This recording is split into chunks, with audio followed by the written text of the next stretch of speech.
Importante. O conteúdo apresentado é uma história fictícia e criada exclusivamente para o canal Ayn Reddit. Nenhum dos eventos narrados aconteceu na realidade. Criado apenas para entretenimento. Imagina abrir a porta de casa numa sexta à noite e encontrar sua irmã com 2 sobrinhos e as malinhas prontas. E ela indo embora antes mesmo de você entender o que está acontecendo. Foi exatamente isso que aconteceu comigo. E o que eu fiz nas horas seguintes mudou a vida de 3 crianças para sempre. Ela achou que abandonar os filhos na minha porta não teria consequência nenhuma. 1 ano depois, ela não é mais mãe de ninguém. Legalmente. Minha irmã apareceu na minha porta com os 2 filhos dela numa sexta-feira à noite e disse que ia me buscar quando o mais velho fizesse 18 anos. Achei que fosse brincadeira. Não era. Eu tinha acabado de chegar do trabalho, ainda de uniforme da clínica veterinária onde trabalho como técnica, quando a campainha tocou sem parar. Abri a porta e lá estava minha irmã Patrícia, com Bernardo, de 4 anos, e Sofia, de 18 meses. Cada um com uma mochilinha nas costas. O carro dela estava ligado na garagem, motor ainda ronronando. Que bom que você tá em casa, ela disse, já dando meia volta. Pensei bastante e decidi. Você é solteira. Tem essa casa grande, esse quintal enorme. Essas crianças precisam de estabilidade, e você precisa de um propósito. Fiquei parada sem entender nada.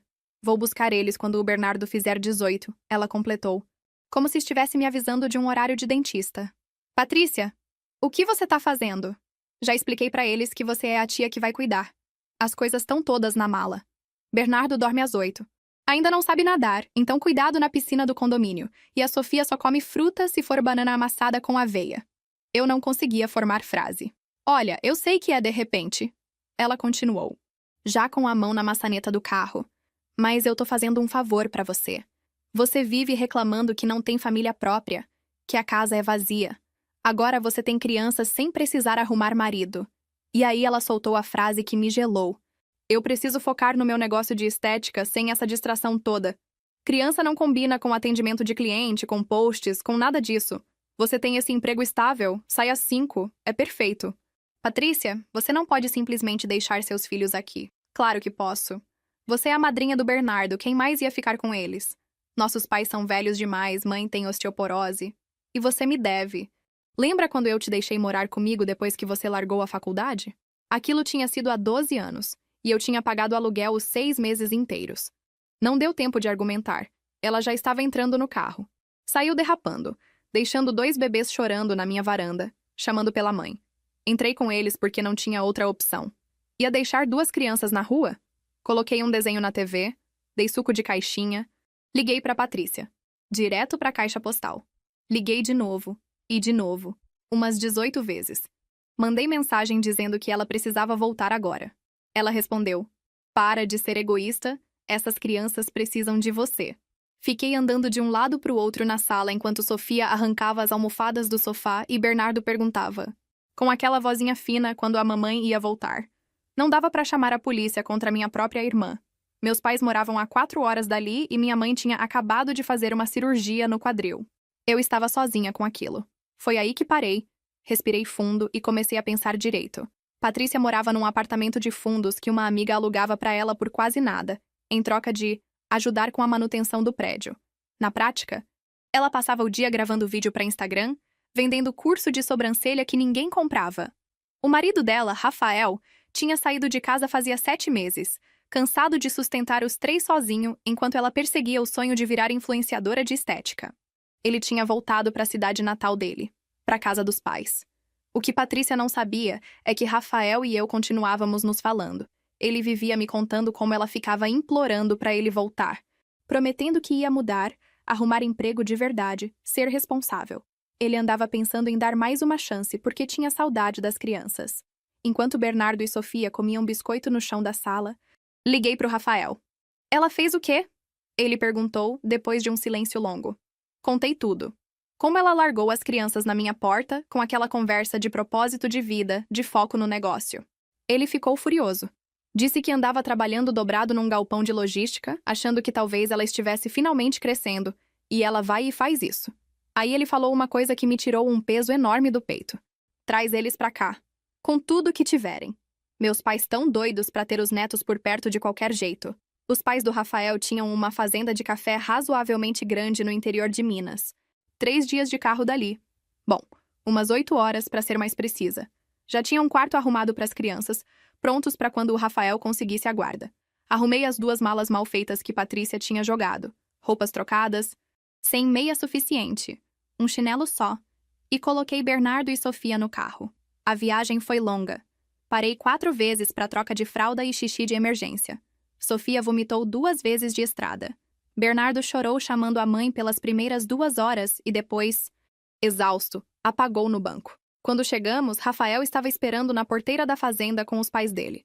O pai, seu Deraldo, pegou Sofia no colo assim que abria a porta do carro.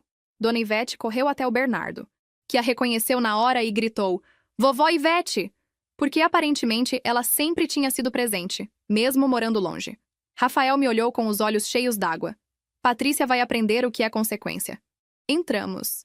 A casa da fazenda era enorme, de fazenda de verdade, com um quintal grande e um cachorro correndo atrás das galinhas. Dona Ivete levou Sofia direto para a cozinha, para tomar leite morno. Seu Deraldo carregou Bernardo escada acima para mostrar o quarto que já estava pronto havia meses. Cama com dossel de estrelinha, um bicho de pelúcia enorme em forma de vaca esperando em cima do travesseiro. Fiquei parada na sala com minha bolsa de mão, sentindo que ia desmaiar de cansaço. Rafael sentou comigo, trouxe água, e ficamos ali em silêncio enquanto os avós cuidavam das crianças. Dava para ouvir Bernardo lá em cima falando de cama grande, e a voz de seu Deraldo, macia, respondendo para tudo. Depois de uns 20 minutos, as 2 crianças já estavam de pijama, e Dona Ivete contava a história para eles no quarto. Dormiram rápido. Cansaço de viagem, provavelmente, mas também algo mais. Rafael e eu descemos e sentamos na cozinha. Ele fez café, mesmo já sendo quase meia-noite. Nenhum dos dois ia conseguir dormir tão cedo. Ele me contou que vinha pensando em pedir guarda havia meses. Disse que Patrícia sempre prometia se organizar, e ele sempre acreditava porque queria que os filhos tivessem a mãe por perto. Mas ela nunca mudava de verdade. Arrumava emprego e largava em 2 semanas. Prometia ajudar mais em casa e passava o dia inteiro gravando vídeo de maquiagem. Ele bancou a casa sozinho por quase 2 anos antes de finalmente ir embora. Fazia 7 meses que estava longe das crianças, e isso o estava destruindo por dentro. Os pais dele já vinham insistindo para ele brigar pela guarda havia tempo, mas ele se sentia culpado, como se estivesse sendo egoísta em querer os filhos quando eles tinham mãe. "O que a Patrícia fez não é normal", falei. "Mãe normal não abandona os filhos na porta de alguém e vai embora." Ele admitiu que sabia, mas vivia esperando que ela acordasse para a realidade. Agora tinha parado de esperar. Contou que os pais dele já tinham conversado com um advogado semanas atrás, só por precaução. Sabiam que aquilo ia acontecer, mais cedo ou mais tarde. Conversamos até quase 3 da manhã. No fim, fui dormir no quarto de hóspedes e apaguei na hora. No dia seguinte, acordei com barulho de gente na cozinha e cheiro de comida. Quase 10 da manhã. Eu nunca durmo até tão tarde. Desci e Dona Ivete estava fazendo um café da manhã gigantesco. Pão de queijo, ovos, fruta cortada em tacinhas. As crianças já estavam sentadas à mesa. Bernardo comendo panqueca com uma coisa verde misturada, sem reclamar de nada. "É espinafre", Dona Ivete explicou. "Bato no liquidificador com a massa e um fiozinho de mel." Ele nem percebe. Sofia comia ovo mexido com queijo e pedacinho de brócolis, empurrando tudo para a boca com as mãozinhas. Sentei, Dona Ivete me serviu um prato e Rafael entrou vindo do quintal, onde tinha ficado no telefone. Sentou do meu lado e comemos juntos. As crianças estavam tão calmas. Sem birra, sem jogar comida, sem gritar uma com a outra. Bernardo perguntou se podia brincar lá fora depois. E Dona Ivete disse que sim. Sofia bebia o suco sem derramar. Fiquei observando aquilo e algo fez clique na minha cabeça. Elas viviam tensas na casa da Patrícia, sempre alertas.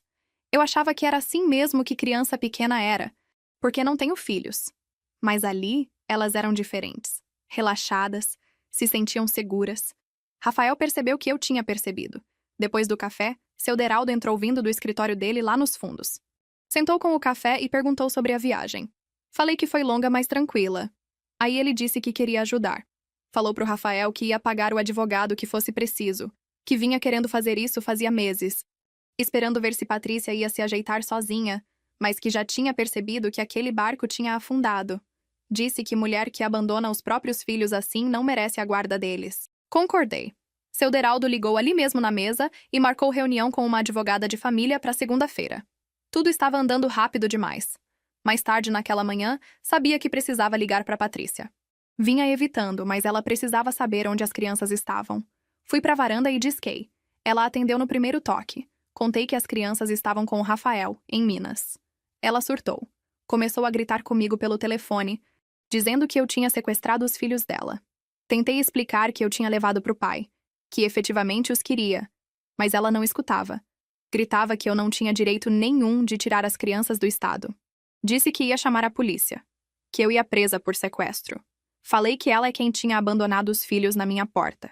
Ela disse que não foi isso que aconteceu, que ela só tinha pedido para eu cuidar por um tempinho. Perguntei quanto tempo era esse tempinho, e ela não respondeu. Disse que 18 anos não era o ponto principal. Continuou dizendo que eu tinha roubado os filhos dela e que ia me fazer pagar. Rafael deve ter escutado o berreiro porque saiu para a varanda. Eu estava tremendo. Ele pegou o telefone da minha mão. Falou tudo o que pensava para Patrícia. Disse que ela tinha largado 2 filhos pequenos na porta da irmã e ido embora.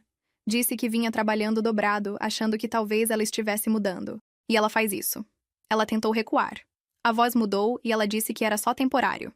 Que só precisava de uns dias para focar no negócio. Rafael disse que não era burro. Que sabia da mensagem em que ela dizia que ia buscar as crianças quando Bernardo fizesse 18. Ela começou a gaguejar dizendo que era brincadeira. Ninguém acreditou. Ele disse que as crianças ficavam com ele e que se ela tivesse algum problema, que resolvesse com a advogada dele. E desligou. Achamos que tinha acabado ali, mas 2 horas depois bateram na porta. Seu Deraldo atendeu e eram 2 policiais. Patrícia tinha mesmo chamado a polícia. Os policiais pediram para falar com o Rafael. Ele os deixou entrar e explicou a situação inteira. Contou sobre Patrícia aparecer na minha porta e deixar as crianças. Mostrou a mensagem entre eu e ela. Um dos policiais leu o texto onde ela dizia que ia buscar quando Bernardo fizesse 18. Olhou para o colega e balançou a cabeça. Perguntaram onde as crianças estavam agora, e Rafael disse que dormindo, na cesta. Os policiais disseram que aquilo era questão civil de guarda e que eles não podiam fazer nada. Um deles pediu o número da Patrícia. Ligou ali mesmo, na sala, e dava para escutar a voz dela ficando estridente do outro lado. O policial falou que ela devia se envergonhar de abandonar os filhos assim. Disse que ela não podia simplesmente largar as crianças em algum lugar e esperar que todo mundo aceitasse. Falou que, se ela quisesse guarda, tinha que procurar a justiça como qualquer pessoa. E desligou. Os policiais orientaram o Rafael a documentar tudo e procurar advogado. Foram embora e todo mundo ficou parado, sem saber o que dizer. Dona Ivete fez mais café. O domingo passou meio nublado na minha memória. As crianças brincaram no quintal. Rafael levou os 2 para ver os bezerros. Ajudei Dona Ivete a dobrar roupinha pequena. Parecia tão normal e tão estranho ao mesmo tempo. Segunda-feira cedo, tive que voltar. Tinha trabalho e já tinha faltado sexta inteira. Rafael me abraçou na porta e agradeceu por ter levado eles para lá. As crianças acenaram da janela. A viagem de volta foi longa e me deu bastante tempo para pensar. Estava furiosa com a Patrícia. Ela me colocou numa posição horrível. Bagunçou minha vida inteira. Assustou os próprios filhos. Por quê? Para vender curso de sobrancelha para ninguém. Segurei o volante com tanta força que doeu a mão. Parei num posto para abastecer e tomar café e fiquei sentada no carro um tempo. Meu celular tinha uns 12 chamadas perdidas da Patrícia. Não ouvi nenhum áudio. Cheguei em casa tarde da segunda e fui direto para a cama. Na terça, me arrastei para o trabalho. Fiquei atendendo o bicho o dia inteiro sem conseguir prestar atenção direito no que fazia. Minha chefe, doutora Helena, notou que eu estava esquisita e perguntou se estava tudo bem. Acabei contando a história inteira. Ela ficou de boca aberta. Perguntou se eu estava falando sério. Mostrei algumas das mensagens da Patrícia. Ela disse nunca ter ouvido falar de alguém fazendo isso. Falou para eu tirar o resto do dia se precisasse. Eu disse que estava bem. Não estava. Ficava checando o celular toda hora esperando notícia do Rafael. Fiquei uma semana inteira nesse ritmo. Trabalho de dia, celular na mão de noite. Até que na quinta seguinte o Rafael me mandou mensagem. Estava levando as crianças ao pediatra porque não confiava que elas tivessem carteira de vacina em dia. Perguntei o que ele queria dizer com isso.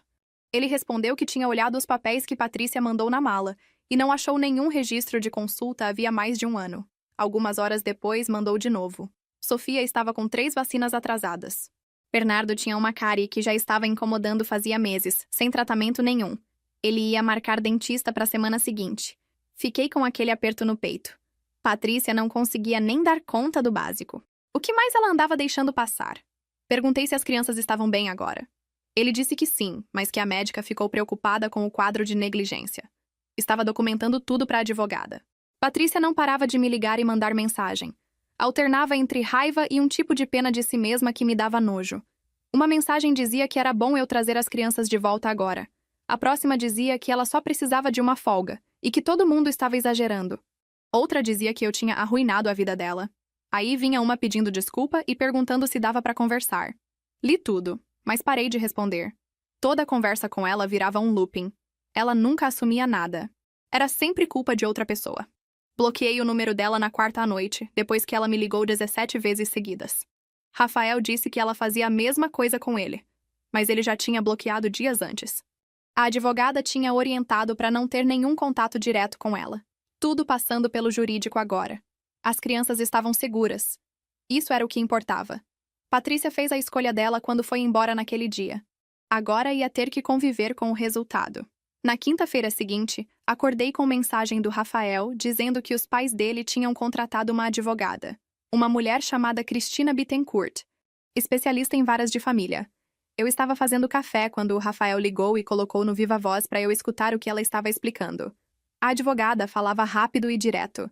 Disse que Patrícia não podia simplesmente abrir mão da guarda daquele jeito informal. O que ela fez podia ser enquadrado como abandono, e ela já estava preparando um pedido de guarda provisória de urgência. Dava para ouvir Dona Ivete perguntando sobre prazos e que documentos precisavam reunir. Cristina orientou a guardar tudo, cada mensagem, cada chamada perdida, qualquer coisa que mostrasse o padrão de negligência da Patrícia. Contei sobre os registros médicos que o Rafael tinha encontrado, as vacinas atrasadas, a cárie. Cristina disse que aquilo era perfeito, que era para documentar tudo direitinho. A ligação terminou e fiquei sentada com o café já frio na mão. Aquilo estava mesmo acontecendo. Patrícia ia enfrentar consequência de verdade. 2 dias depois, meu celular tocou e era minha mãe. Quase não atendi porque sabia que Patrícia devia ter chegado até ela primeiro. Minha mãe começou a falar antes mesmo de eu dizer alô. Estava chateada comigo por ter me metido na vida da Patrícia. Achava que eu devia ter simplesmente ficado com as crianças em casa, como a irmã queria. Disse que família ajuda família, e que eu tinha piorado tudo envolvendo o Rafael. Deixei ela falar um pouco e depois cortei. Expliquei que Patrícia não tinha pedido para eu cuidar de ninguém. Ela largou os filhos na minha porta e foi embora. Disse que ia buscar quando Bernardo fizesse 18. Deixou eles chorando, assustados, e bloqueou minhas ligações. Minha mãe ficou quieta. Continuei falando. Contei sobre a negligência médica, as vacinas atrasadas, a cárie. Disse que Patrícia não estava pedindo ajuda. Estava terceirizando a responsabilidade porque queria focar no negócio de estética. Ela não respondeu por um bom tempo. Depois admitiu que sabia que Patrícia andava com dificuldade, mas achava que era só sobrecarga, que precisava de uma pausa. Falei que aquilo não foi pausa, foi abandono. Meu pai pegou o telefone. Estava mais calmo que minha mãe. Disse que Patrícia sempre foi irresponsável, mas que aquilo passava dos limites. Lembrou de todas as vezes que ela largou o emprego ou faltou com compromisso. Disse que gostaria de poder ajudar mais, mas com a cirurgia recente da minha mãe, não tinham condição de cuidar de 2 crianças pequenas. Falei que entendia e que o Rafael estava se saindo muito bem. As crianças seguras e felizes. Meu pai disse que tinha orgulho de eu ter tomado a decisão difícil de levar elas para um lugar estável. Depois que desligamos, fiquei exausta. Meus próprios pais quase ficaram do lado da Patrícia. Quase acreditaram na versão dela, onde eu era a vilã. Naquela tarde, o Rafael me mandou uns vídeos. No primeiro, Bernardo estava num balanço enorme no quintal da fazenda, rindo e batendo perna. No segundo, Sofia corria atrás de bolha de sabão que seu Deraldo soprava, rindo e cambaleando tentando pegar. Os dois pareciam mais felizes do que eu já tinha visto na casa da Patrícia. Os rostinhos relaxados. Nada de medo, nada de tensão. Assisti os vídeos umas 3 vezes. Era isso que infância normal parecia. Era isso que eles mereciam desde sempre. Na quarta seguinte, o Rafael me escreveu dizendo que o conselho tutelar tinha entrado em contato. Patrícia registrou queixa dizendo que ele tinha sequestrado os filhos dela. Ele ia ter que explicar tudo para uma assistente social chamada Elaine Furtado. Estava nervoso, mas Cristina orientou para ser completamente sincero sobre tudo. No dia seguinte, a Elaine foi até a fazenda avaliar a situação.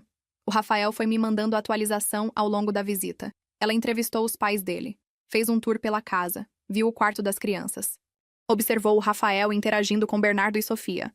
Perguntou sobre o histórico da Patrícia e ele contou tudo. Os 7 meses sustentando a casa sozinho enquanto ela filmava vídeo para Instagram. Às vezes que ela esquecia de dar comida para as crianças. O jeito que ela ficava irritada quando eles interrompiam a gravação. A Elaine anotou tudo. O Rafael disse que ela parecia profissional, mas não fria, como quem já tinha visto casos assim antes e sabia reconhecer negligência de verdade. No fim da visita, ela disse que as crianças estavam claramente num ambiente estável e seguro. Ia incluir isso no relatório dela. 2 dias depois, Patrícia apareceu na fazenda. O Rafael me ligou logo depois, ainda tremendo. Disse que ela simplesmente chegou na porteira exigindo ver os filhos. Seu Deraldo foi quem a atendeu. Ficou parado na entrada e disse que ela podia ver as crianças, mas com supervisão. Patrícia tentou passar por ele, mas seu Deraldo é um homem grande e não se moveu. Patrícia começou a gritar sobre os direitos dela como mãe. Seu Deraldo disse que ela abriu mão desses direitos no dia que abandonou os filhos. Ela recuou, mas continuou berrando do outro lado da cerca. Os vizinhos saíram para ver o que estava acontecendo. No fim, ela foi embora, mas não sem gritar que ia buscar os filhos de volta e que todo mundo ia se arrepender. Marcaram a visita supervisionada para a segunda-feira seguinte. Cristina organizou para acontecer na sala da casa dos pais do Rafael, com todo mundo presente. O Rafael me mandou mensagem antes de começar dizendo que estava com pavor daquilo. Depois me ligou e contou tudo. Patrícia chegou 20 minutos atrasada. Entrou tentando abraçar as crianças, mas eles ficaram perto do pai. Bernardo olhou para ela e perguntou por que ela tinha ido embora. Patrícia não teve resposta boa. Murmurou alguma coisa sobre precisar cuidar do negócio e que ele ia entender quando crescesse. Sofia ficou brincando com um bloco de montar e mal olhou para Patrícia.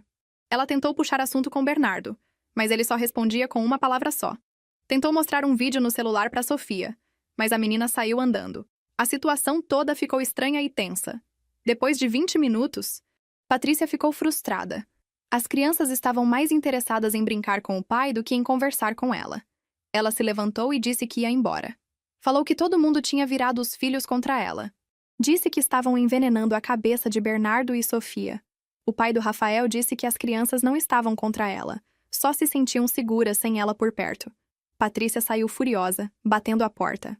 O Rafael disse que as crianças quase nem reagiram. Bernardo voltou para o desenho. Sofia pediu um lanche. Era como se Patrícia fosse só uma desconhecida que passou ali, não a mãe deles. No dia seguinte, Cristina ligou para o Rafael dizendo que precisavam agilizar o pedido de guarda de urgência. Explicou que o que Patrícia fez configurava abandono e que dava para usar isso para conseguir guarda provisória rápido, enquanto o processo completo corria na justiça. O Rafael colocou no viva voz para eu escutar também, antes de eu voltar para casa. Cristina disse que ia protocolar o pedido naquela tarde e que a audiência devia sair em umas 2 semanas. Precisava de depoimento de nós dois sobre o que aconteceu naquela sexta. Mas toda a documentação reunida desde então. O Rafael já tinha os registros da pediatra mostrando as vacinas atrasadas e a cárie sem tratamento. Cristina falou que aquele era um dos casos mais claros que ela já tinha visto.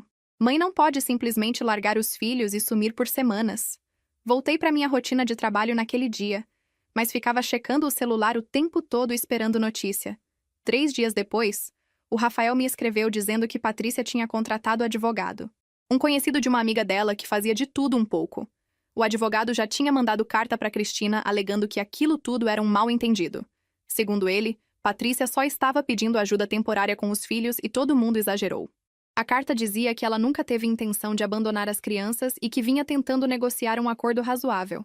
Eu ri quando o Rafael me mandou foto da carta.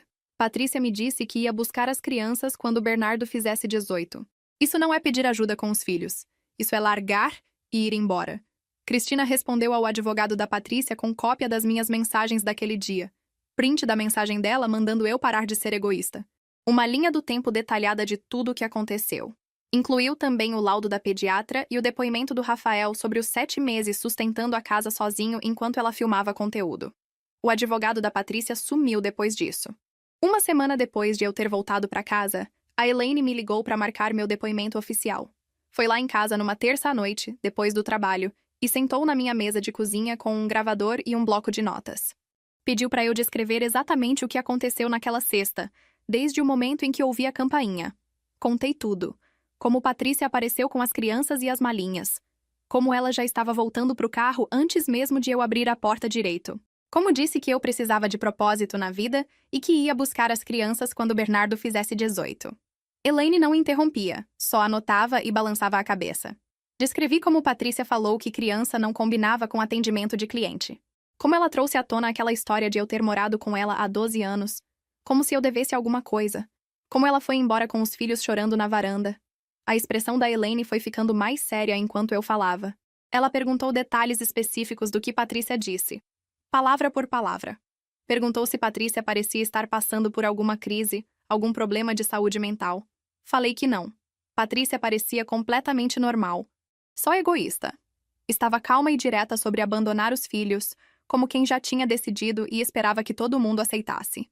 Elaine perguntou sobre minha relação com Patrícia antes de tudo isso. Expliquei que nunca fomos muito próximas, mas nos dávamos bem. Via ela e as crianças umas vezes por mês. Sabia que o Rafael tinha saído de casa, mas não imaginava que a situação estivesse tão ruim. O depoimento todo levou quase 2 horas. No final, Elaine disse que aquilo ia entrar como prova no processo de guarda. Falou que meu relato batia com tudo que o Rafael contou e com toda a documentação que já tinham reunido. 2 semanas depois do pedido protocolado, a audiência de guarda de urgência aconteceu. Tirei 2 dias de folga no trabalho e viajei de volta para Minas. A audiência foi numa quinta de manhã, na vara de família. O Rafael estava nervoso e os pais dele foram junto para dar apoio. Cristina nos encontrou na entrada do fórum e explicou como ia funcionar. O juiz ia ouvir os 2 lados, olhar as provas e decidir sobre a guarda provisória até que o processo completo pudesse ser julgado. Patrícia chegou 15 minutos atrasada com o advogado. Estava de jeans e uma blusa amarrotada. O advogado parecia irritado com o atraso dela. Entramos todos na sala de audiência, menor do que eu esperava. Só a mesa do juiz, uma mesa para cada lado e algumas cadeiras. O juiz era um homem, deveria ter uns 50 e poucos anos, com cara de cansado. Cristina apresentou nosso caso primeiro. Contou para o juiz tudo o que aconteceu, desde Patrícia aparecer na minha porta. Apresentou meu depoimento como prova, junto com as mensagens e fotos das malinhas das crianças. Mostrou o laudo da pediatra com a negligência médica. Trouxe o relato do Rafael sobre os 7 meses sustentando a família sozinho. Apresentou o relatório da Elaine mostrando que as crianças estavam num ambiente seguro e estável agora. O advogado da Patrícia tentou argumentar que ela estava sobrecarregada e tomou uma decisão ruim num momento de estresse. Alegou que ela se arrependeu na hora e vinha tentando negociar. Cristina perguntou por que, então, ela não voltou naquele mesmo dia para buscar os filhos, se estava arrependida. Por que não atendeu minhas 18 ligações? Por que me mandou mensagem dizendo para eu parar de ser egoísta em vez de vir buscar as crianças? O advogado não teve resposta boa. Aí foi minha vez de depor. Cristina pediu para eu descrever o que aconteceu e contei para o juiz a mesma coisa que já tinha dito para Elaine. O juiz perguntou diretamente se Patrícia disse que ia buscar as crianças quando Bernardo fizesse 18. Falei que sim. Foram as palavras exatas dela. Ele perguntou se ela parecia estar brincando ou exagerando. Falei que não. Estava completamente séria.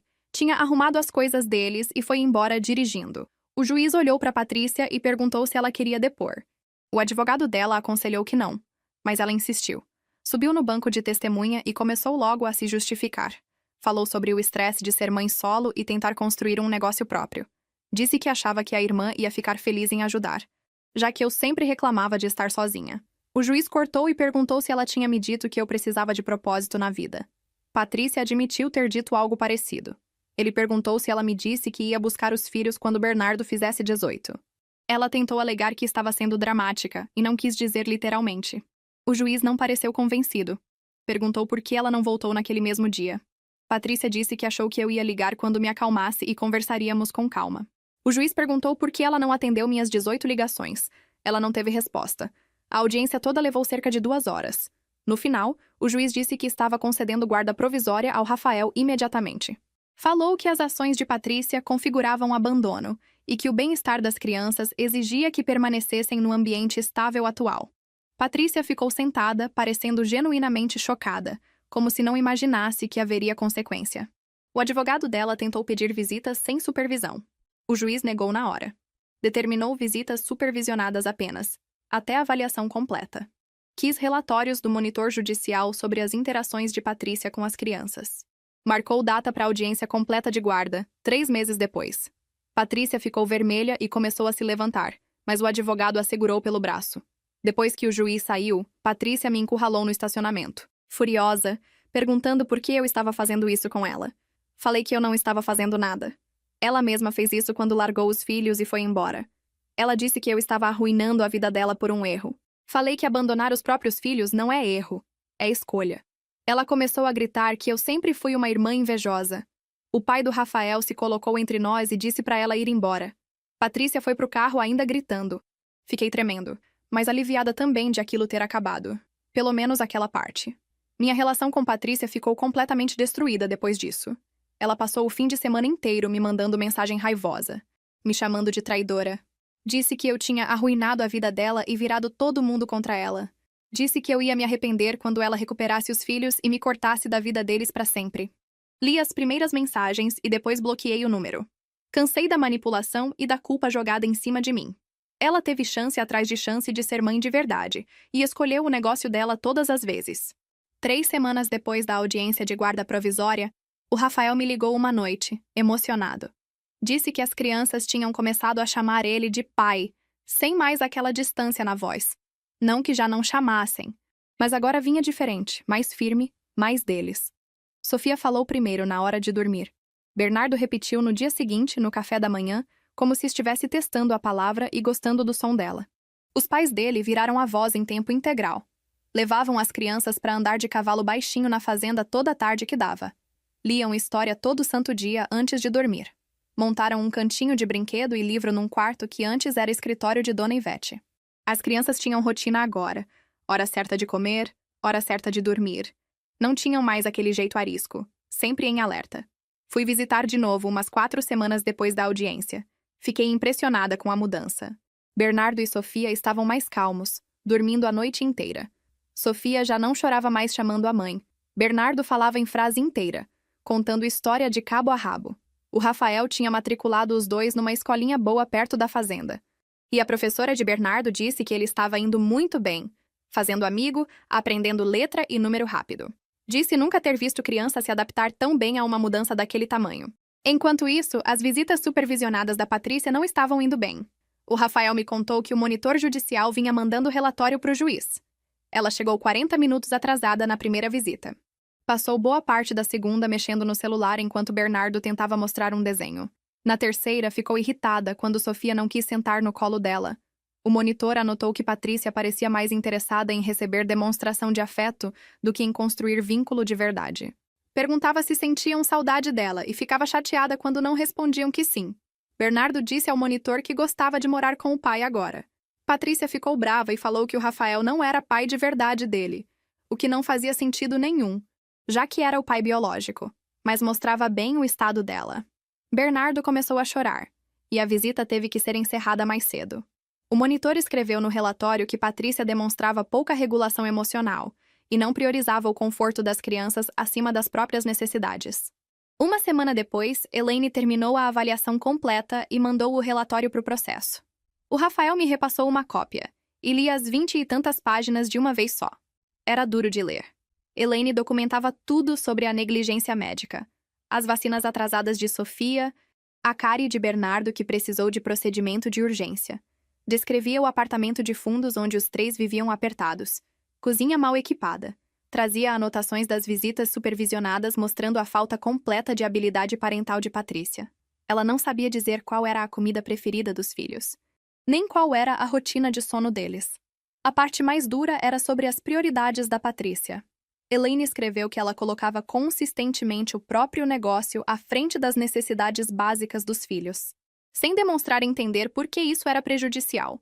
O relatório concluía que Patrícia, no momento, era inapta para prover cuidado adequado, e recomendava que o Rafael mantivesse a guarda, com visitas apenas supervisionadas, até que ela demonstrasse mudança sustentada por pelo menos 6 meses.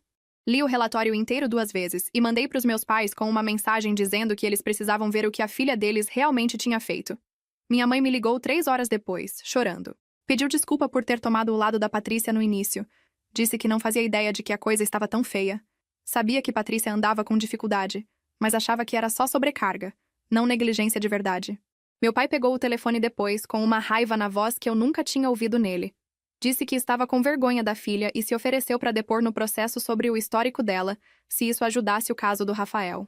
Trouxe à tona coisas antigas, como Patrícia largava todo o emprego depois de poucos meses, como pedia dinheiro emprestado deles e nunca devolvia, como sempre tinha desculpa pronta para tudo que dava errado.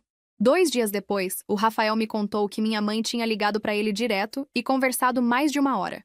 Pediu desculpa por ter duvidado dele, disse que apoiava o Rafael ter a guarda total, até se ofereceu para ir até Minas conhecer as crianças na casa nova, o que o Rafael aceitou de bom grado.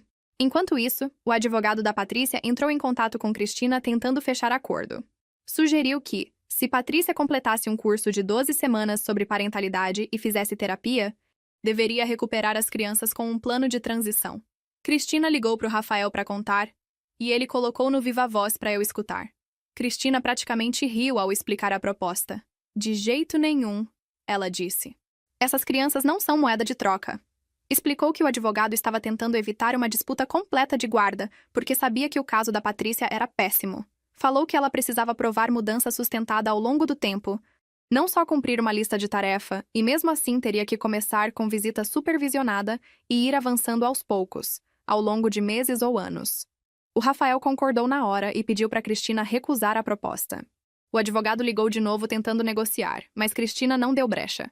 1 mês depois de Patrícia largar as crianças na minha porta, ela cometeu o maior erro dela até então. Postou no Instagram um textão sobre como a família tinha traído ela e a impedido de ver os filhos. O post era longo, cheio de indireta, falando que ela era uma mãe boa que só precisou de ajuda temporária e que todo mundo virou as costas para ela. Escreveu que eu tinha sequestrado os filhos dela e levado para outro estado, que o Rafael estava envenenando as crianças contra ela, que os pais não atendiam nem o telefone. Em 1 hora, várias seguidoras comentaram apoiando, falando o quanto todos nós éramos horríveis. Foi aí que o Rafael viu o post. Ele printou o histórico de mensagem inteiro dela para ele, incluindo aquelas em que ela implorava para ele voltar enquanto reclamava de ter que cuidar dos próprios filhos. Printou os pedidos de dinheiro pelo Pix para comprar equipamento de maquiagem enquanto as crianças precisavam de roupa. Postou a história completa, com prova, explicando exatamente o que Patrícia tinha feito, como ela literalmente abandonou os filhos para focar no negócio de estética. Anexou até foto dos registros médicos mostrando a negligência. Os comentários mudaram de figura na hora. Gente perguntando que tipo de mãe abandona os filhos pequenos na porta de alguém. Antigas colegas de faculdade comentando perguntando se aquilo era verdade mesmo. Alguém que trabalhou com ela num salão comentou que não estava surpresa, porque Patrícia sempre botou a culpa nos outros. Mais gente foi se somando, contando as próprias histórias sobre Patrícia ser folgada e egoísta. Ela apagou o post original em 3 horas, mas já era tarde. As pessoas já tinham printado tudo, e as imagens circulavam entre amigos em comum. Comecei a receber mensagem de gente que conheci na escola, perguntando se a história era verdadeira. Confirmei cada detalhe. Aí começaram a compartilhar as próprias experiências. Uma ex-colega de faculdade contou que Patrícia pegou emprestado R$ 300 dela há uns 6 anos e nunca devolveu. Um conhecido contou que ela era para ser sócia dele num salão de beleza e sumiu na semana antes de assinar o contrato, deixando ele na mão. Outra pessoa relatou que Patrícia deu em cima do namorado dela numa festa, enquanto ainda era casada com o Rafael. As mensagens não paravam de chegar, e comecei a perceber que Patrícia sempre foi assim a vida inteira. Sempre foi a pessoa que só pegava e nunca devolvia, que prometia e nunca cumpria, que esperava que todo mundo resolvesse o problema dela. Enquanto isso, as visitas supervisionadas continuavam desandando. Depois do episódio nas redes sociais, Patrícia foi na primeira visita, mas chegou 1 hora atrasada. Na segunda, passou o tempo todo no celular enquanto Bernardo tentava mostrar um desenho. Na terceira, nem apareceu. Mandou mensagem para o monitor dizendo que o horário batia com a agenda de atendimento dela. Depois disso, simplesmente parou de ir. O monitor tentou remarcar várias vezes, mas Patrícia dizia que fim de semana era horário sagrado de trabalho e não podia interromper. Tudo isso entrou no relatório oficial que seria apresentado ao juiz. 2 meses depois de tudo ter começado, o Rafael e os pais dele vieram passar um fim de semana comigo. Eu estava na varanda quando o carro parou, e Bernardo saltou correndo na minha direção, usando uma mochila roxa nova, super animado para me mostrar todos os bolsos e zíperes. Sofia veio atrás e me abraçou pela perna.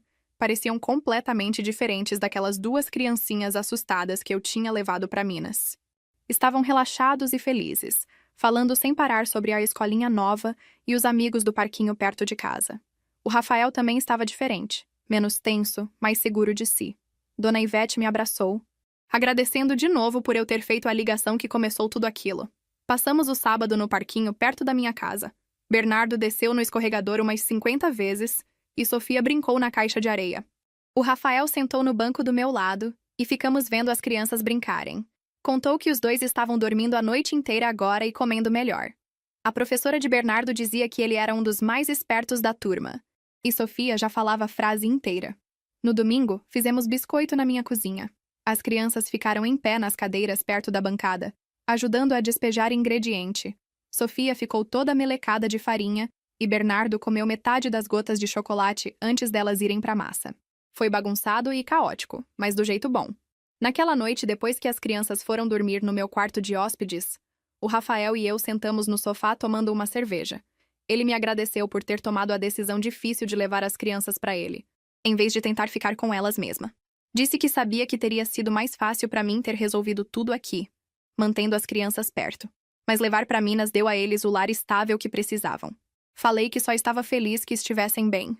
Na manhã seguinte, arrumaram as coisas para voltar para Minas. E as crianças me deram um abraço apertado de despedida. Enquanto via o carro se afastar, senti que aquilo tudo, apesar de tudo, tinha valido a pena. 3 semanas depois, Cristina ligou para o Rafael para avisar que a audiência completa de guarda estava marcada, 3 meses depois do abandono original. Ela disse que tinha uma montanha de prova mostrando a inaptidão da Patrícia e o excelente cuidado do Rafael. Tinha o laudo da Elaine, os relatórios do monitor de visita, os registros médicos, a documentação das visitas supervisionadas e depoimento de várias pessoas sobre o padrão de irresponsabilidade da Patrícia.